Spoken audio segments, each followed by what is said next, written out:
Praise the Lord, hallelujah. आज का दैनिक वचन है निर्गमन की पुस्तक अध्याय 20 वचन 8 में इस तरह लिखा है। मैं पढ़ता हूं, प्लीज ध्यान से सुनिए। तू विश्राम दिन को पवित्र मानने के लिए स्मरण रखना। आज परमेश्वर कहते हैं विश्राम दिन को पवित्र मानने के लिए स्मरण रखना, यानी याद रखो कि सप्ताह दिन यानी संडे जो आप चर्च को जाते हैं, आराधना करते हैं, उस दिन को पवित्र मानने के लिए स्मरण रखना। आज बहुत लोग ऑफिस काम करते हैं, नहीं तो घर का काम करते हैं या कुछ बिजनेस करते हैं, लेकिन परमेश्वर ने कहा 6 दिन तो अपना काम काज कर, लेकिन 7वें दिन विश्राम दिन को तू पवित्र मानना और उस दिन मेरी उपासना करना, मेरे सामने आके प्रार्थना कर, वचन पढ़ और संगति में जुड़ जा, ताकि तू सारे कामों से विश्राम पाए और मेरे साथ बैठकर एक दिन तू मेरी स्तुति और आराधना करना। इसलिए परमेश्वर ने हमें विश्राम दिन दिया है। लेकिन आज बहुत लोग कहते हैं हमें बिजनेस है, हमें शॉप है, या हमें नौकरी है, ओवर टाइम है या एक्स्ट्रा डे है, इसीलिए हम विश्राम दिन को मान नहीं सकते। 1 या 2 घंटे सुबह सेशन हो, शाम सेशन में हो, जाकर हम प्रार्थना में जुट जाते हैं। भाई देखो, ऐसा करना परमेश्वर के वचन के अगेंस्ट है, क्योंकि परमेश्वर ने यिर्मयाह से एक बार कहा तू जाके नगर के फाटकों के सामने खड़े होकर, उस समय के इज़राइल लोग यरूशलेम के देश अंदर आते बाहर जाते रहते थे। यरूशलेम में एक बड़ा सा गेट रहता था, वो गेट एंट्रेंस है देश में आने के लिए और गेट से बाहर जाने के लिए एग्जिट है। तो वहाँ परमेश्वर ने यिर्मयाह भविष्यद्वक्ता से कहा तू जाकर वहाँ नगर के फाटक के पास खड़े होकर भविष्यवाणी कर, अपने अपने बोझ जो घर का काम है या तुम्हारी कोई काम काज है वो बोझ मत ढोना, उसी तरह बाहर का काम करने के लिए कोशिश मत करो। विश्राम दिन को पवित्र मानना, उस दिन मेरी उपासना करो, क्योंकि परमेश्वर ने 6 दिन में सृष्टि को बनाया है और 7वें दिन विश्राम किया है। इसीलिए परमेश्वर ने हमसे भी कहा 6 दिन काम करो हफ्ते में, 7वां दिन यानी संडे आप रेस्ट लो और उस दिन प्रार्थना करो, परमेश्वर के साथ बिताओ। देखो, कुछ लोग कहते हैं भाई विश्राम दिन संडे नहीं है, सैटरडे है।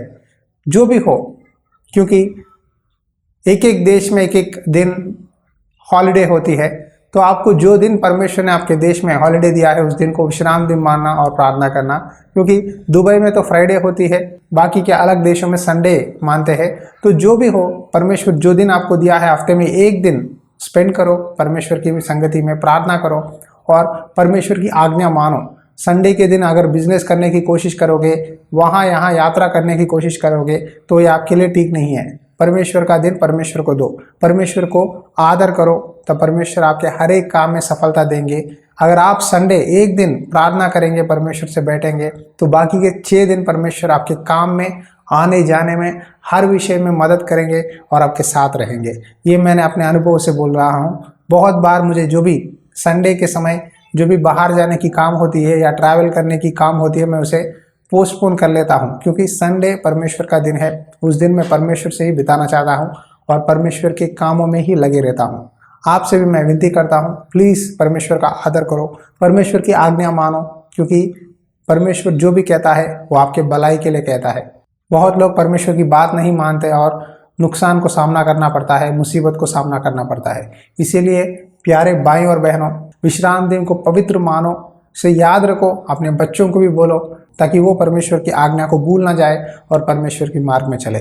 एक समय के ओलंपिक गेम्स में एरिक लिडिल नामक एक विश्वासी था, 100 मीटर्स की रनिंग रेस में भाग लिया और वो संडे हो गया।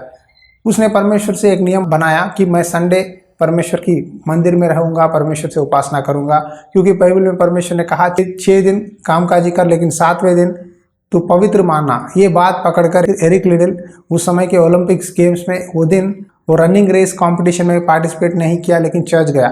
उसे देखकर बहुत लोगों को गुस्सा आया, लेकिन अगले दिन मंडे 400 मीटर्स रेस में उसने पहली बार 400 मीटर्स में भाग लिया और उसमें अद्भुत रीति से परमेश्वर ने उसे सक्सेस दिया और वो ओलंपिक गेम्स में जीत हासिल किया। जो परमेश्वर का आदर करता है, परमेश्वर उसे ऊंचा करता है। एरिक लिडिल ने परमेश्वर की बात मानी और संडे परमेश्वर की मंदिर गया, प्रार्थना किया। इसीलिए परमेश्वर ने अगले दिन उसके रनिंग रेस में परमेश्वर ने सफलता दिया और एक रिकॉर्ड बनाया। आप भी परमेश्वर की बात मानोगे तो परमेश्वर आपके हर एक काम में आशीष देने वाले हैं। आइए एक छोटी सी प्रार्थना इस समय प्रार्थना करेंगे। आंखें बंद करिए। अनुग्रहकारी दयालु परमेश्वर, इस समय प्रार्थना करता हूँ पिता, तेरे नाम पे विनती करता हूँ, जितने भाई बहन प्रभु विश्राम दिन को प्रभु तूने दिया है उसे पवित्र मानने के लिए मदद कर। बहुत लोग खुद के कामकाज के लिए, ओवर टाइम पैसा के लिए या प्रभु बिजनेस के लिए तेरा विश्राम दिन को पवित्र नहीं मानते और खुद की काम करते हैं। आज तूने हमसे आज्ञा दी है, तू विश्राम दिन को पवित्र माना ताकि तू मेरे आशीष पा सके। परमेश्वर, हम विनती करते हैं तेरी बात मानने के लिए हमें सहायता कर। जितने भाई बहन ये वचन सुन रहे हैं उनको तेरी बात मानने के लिए मदद कर।